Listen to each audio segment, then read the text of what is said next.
right, what's going on, you guys? Nick here with Nick Strength and Power. I've got a couple of interesting stories for you guys today, so let's get straight into it here with the first story. Phil Heath.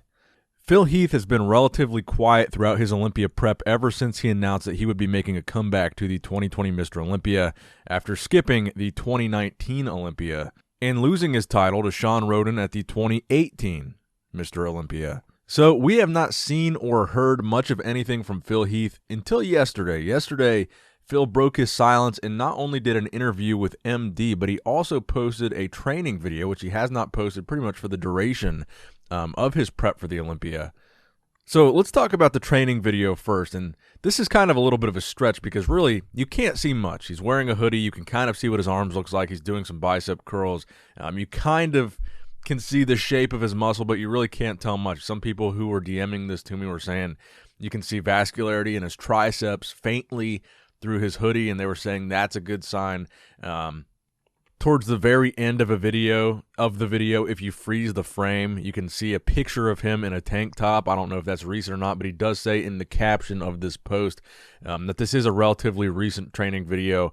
He says it is the second to last arm training day before the Olympia. And of course, we already know that Phil Heath has some insane arms, so him posting an arm training video is really about what I would expect. And I think, honestly, this is probably the only thing that we're going to see from Phil before the Olympia here in less than 2 weeks, like a week and a half now. I don't think we're going to see anything else from him. He's done a really good job of staying quiet, staying hidden, and not posting anything during his entire Olympia prep, while his competitors, they were posting quite a bit.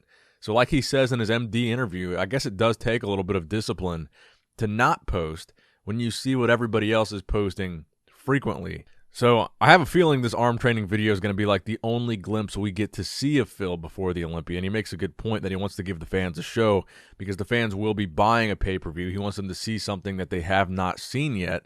And that was kind of his argument against posting physique updates. Is why would someone pay to see you flex on stage when you've been flexing on stage every single day for free on social media? But my counter to that is I think the fans just like the access. They like having something to talk about. They like having something to speculate about, because bodybuilding without speculation and conversation, it's just a bunch of dudes flexing on stage. You need some hype. You need something to discuss. You need some speculation. You need a storyline to make it more interesting. And that's why people enjoy the physique updates. It gives them something to talk about with bodybuilding, whereas if you don't really have much to talk about, it's kind of a boring sport without that. So I also wanted to talk briefly about his interview with MD. He says a lot of cool things in that interview, so if you guys want to watch it, go over to MD and check out the full video. But there was one little clip I wanted to show you guys about halfway through the interview where I thought he made a really important point that he's never made before when he's discussing being criticized, being in the media, and fans' perspective on him. I thought it was actually a completely brand new side of Phil. I think it was a much more mature attitude that he took in this interview, and I wanted to give him credit for this quote that he had right here, because his outlook on it actually really did impress me, and I think it really rings true to how the fans feel. It's a gift and a curse, being in these shoes, because I will say this. The thing that I learned the most during the hiatus that I had was I've earned the privilege of criticism. See, no one gets criticized worse than I do. Out of the top 10 in the world, no one does. And there's a reason for that. I've earned that. So I flipped my whole mindset around during that time off and realized, why would I be criticized for something like this so much?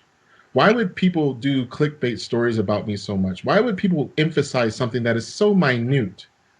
Why would people do? It's because, dude, like you're good, you're great, and it's not. I don't even call them haters anymore. It's just more like they're fans, man, and you're not giving them. They expect more of you. It's like if you were ever, like when I was a kid, if I turned around in class and like said something to a classmate, I was the one getting written up, not the other kid throwing pencils and all this other stuff. And I'd be like, why are you picking on me so much, teacher? Yeah. And one day the teacher would pull you aside and say, it's because I expect more from you.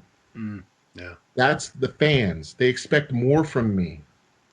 That's why I get criticized the way I do. That's why they'll pick out the most minute detail and make it a topic is because they truly they expect more from me. And for a long time, I didn't accept that via social media, and I lashed out, and I made a mistake. But I was being my authentic self at the time. I was dealing with life. Life has no rehearsal. Yeah. But no one else currently in the state of bodybuilding has ever had to deal with that. All right, so let me know in the comment section below what you guys think about how Phil Heath is looking, whether or not he is going to win the 2020 Mr. Olympia. I guess that remains up for debate. And I guess also comment in the comment section below what you guys thought of his interview and what you guys think of the fact that he's kind of stayed pretty hidden over the course of his prep. Do you think it's a good thing? Do you think it's a bad thing? Do you think it's a confidence thing? Or do you think it's the opposite of that? Do you think it's because he doesn't look good? Or do you think it's because he looks so good he knows he doesn't need to even show it? Let me know in the comment section down below. Now, next up in the news, Breon Ansley posted a training video today where he looks extraordinarily impressive from a conditioning standpoint. Similar to Phil Heath, he's also training arms. He looks extremely vascular. He looks like he's in really good shape. And the question, again, is going to be, how much is his conditioning going to matter if the judges really do prefer Chris's shape to Breon's and they are going in the direction of a Chris Bumstead physique? How much will conditioning really change things, or will it change things at all? Keep in mind, Chris and Breon have pretty much always been separated by 1 point at the Olympia. They are very close in the judges' eyes. So will that 1 point deciding factor, will it be Breon's conditioning that gives him the edge over Chris? And Breon also posted a posing video at a little over a week out from the Olympia. These are some still frames from that video, courtesy of the Buys and Tries Instagram page. A lot of bicep poses. I got to be honest with you guys. I think Breon, he does a good job with his front double bicep with a vacuum, with his crucifix with a vacuum. But I've noticed that a lot of the updates that he posts, and to be fair, he's posted a lot of different updates as well, side chest, back shots. He posts a lot of front double biceps, and I'm wondering if the reason for that is because everyone says that Chris's weak point is his biceps. I feel like a lot of Breon's updates focus on his biceps, whether it's a front double bicep, whether it's a crucifix pose, or whether it's just this classic pose here. For whatever reason, I feel like the physique updates that Breon has been giving have put a heavy emphasis on his arms. And maybe that's been intentional, maybe it hasn't, but I think it might be a smart move. Now, next up in the news, I wanted to add further fuel to the fire that Chris Bumstead has been posting relatively old physique updates that are a couple weeks old, but he's posting them on the day like they're recent. So I've seen Chris and Ian hint at this before, and I've seen a lot of people message me hinting at this. And this comment was on a recent physique update of Chris's. Someone commented, I'm going to address the elephant in the room. Good conditioning, but not enough to take out Breon. And Chris's response was, who said this was recent? I believe this was on that Christmas tree back shot. So just to add further fuel to the fire, is it possible that Chris is posting these old updates and we don't really know what kind of shape Chris is in, and we only know what kind of shape Breon is in because Breon is posting current physique updates? Now, speaking of classic physique, next up in the news, let's throw up this latest posing video of Ruff Diesel, where you get a slight taste of what his posing routine at the Olympia might look like. This is kind of a freestyle posing routine that he's doing, hitting a lot of very classic poses, not the mandatory poses, but a lot of just kind of freestyle classic poses. And you get an idea of how talented Terrence really is with his posing and how meticulous he is with putting these routines together, and focusing on the flow, the transition between poses. I think is really important. And I think that Terrence places a heavy emphasis on that in his own posing routine. So I'm assuming that this video is recent, taken at maybe a week, 2 weeks out. But it's cool to kind of get a preview of what I think will probably be one of the best posing routines of the whole weekend, Terrence Ruffin's posing routine. So shout out to Terrence Ruffin. I wanted to show you guys that little brief clip there. Now, next up in the news, I want to talk about Wesley Vissers. A lot of people have been asking me what I think about Wesley's legs. And it's been a pretty fair comment because everyone says, you know, you're giving him props for bringing up his conditioning, which he has. But the other criticism, conditioning wasn't his only criticism. The other criticism that judges and fans had towards Wesley was his legs. His legs needed to catch up with his upper body, and they simply weren't big enough. So Wesley did post this story showing his legs with the caption, legs and a check mark, as if they are good to go.